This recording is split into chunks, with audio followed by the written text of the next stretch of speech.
শাস্ত্রের দরকার হয় না।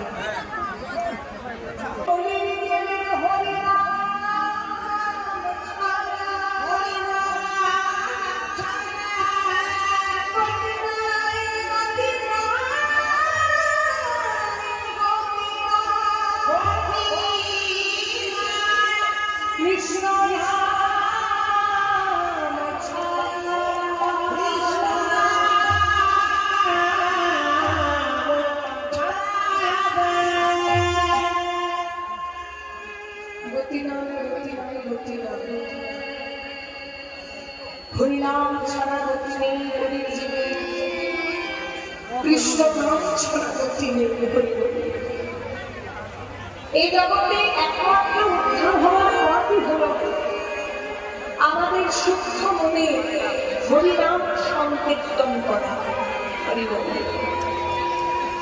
দেখুন, আপনাদের শুনতে বড় কষ্ট হচ্ছে, আমি বুঝতে পারছি, কারণ কীর্তনের সবচেয়ে বেশি যেটা দরকার সেটা হচ্ছে শান্ত পরিবেশ। শান্ত পরিবেশ না থাকলে কীর্তন শুনে আপনারা সুখ পাবেন, আমি কেউ সুখ পাবো না। এত প্রচন্ড পরিমাণে ভিড় হয়েছে, শান্ত পরিবেশ আর হবে না। তবু দেখুন, কষ্ট করে একটু শুনতে হবে বাবা, একটু কষ্ট করে ধৈর্য ধরে শুনতে হবে। এই হরিনাম